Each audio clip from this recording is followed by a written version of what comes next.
Tired of whiffing your block? Tired of trying to protect teammates only to take the hit instead? Or maybe you're tired of picking guest and feeling like your timing never matters. Let's fix that. This is a quick guide to mastering guest in Forsaken. Guest is a sentinel survivor built to protect his team and punish overconfident killers.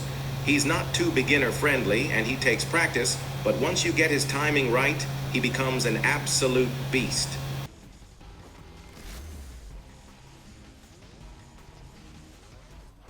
His main ability is block. When activated, Guest braces himself, becoming invincible for a short window while slowed. If the killer lands a melee attack during that window, you take no damage, gain a burst of speed, and gain a charge for punch, which I will explain further on in the video. Examples of melee attacks are Slasher's Gashing Wound and Noli's Void Rush. Blocking a ranged attack will negate damage, but status effects will still be applied, and you will not gain a charge for your punch. Next, his charge. Guest charges forward, hence the name, tackling the killer. If it lands, the killer is given helpless, locking their abilities while being knocked back, and you gain brief resistance. Miss it, and you're slowed down heavily, so save it for when the killer's path is obvious, or they're distracted chasing someone else. Charge is most effective on a slope, as the killer will be knockback will be far greater, disrupting and resetting the chase. A very useful tech with Guest is if you are about to be hit, you can charge into the killer, negating the damage with your resistance. This works especially well against moves with long windups, such as Mass Infection or obvious moves like Noli's Void Rush. Then there's Punch. After a successful block, you gain 1 punch charge. Use it to stun the killer and buy space.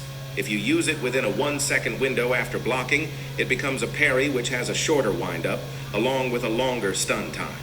Using punch lunges you forward very slightly and has a 2-second stun, while a parry gives a 3.5-second stun with a longer lunge.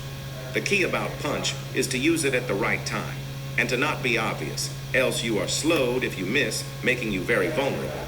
If you are to parry instead of punching right after a block, you should aim your punch within the time window, then punch, increasing your chances of success. When a slasher is using Gashing Wound on another survivor, step in and block during their attack. You'll cancel the damage, and after their end lag, you get a free punch, completely turning the situation around. Be careful though, some experienced slashers use Raging Pace right after Gashing Wound to negate your punch, so don't be too predictable. Sometimes it's better to save your punch for later. Against 1x1x1x1, their Mass Infection projectile has 2 hitboxes, the projectile itself and the close range attack when it lands. If you block from the side, back, or very close in front, you can trigger a free parry. If you're directly in front, the projectile will still hit you, but the close range strike will be blocked. It doesn't override. You'll take some damage, but you'll still get your...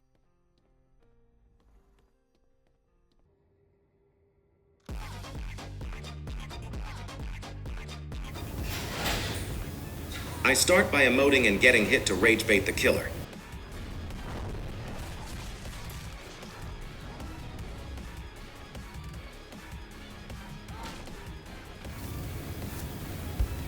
I start by juking him to test his skills before I block. After all, this big clanker can't even see a guest blocking due to his insane size.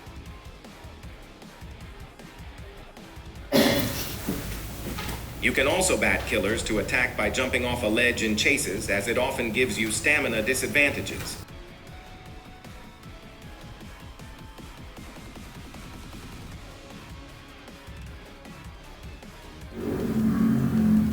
Anyways, if you've watched this far, be sure to like and subscribe as it helps me a lot.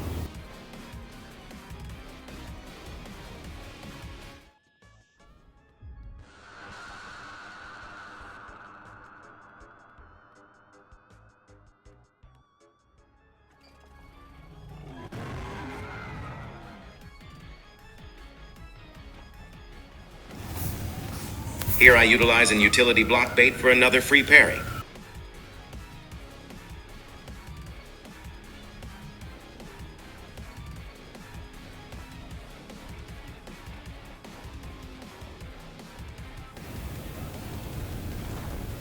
Another pro tip, you can bait Cool Kid and guess 666 by running in a straight line, or pretending to be caught in a loop and quickly cutting a corner for some free distance.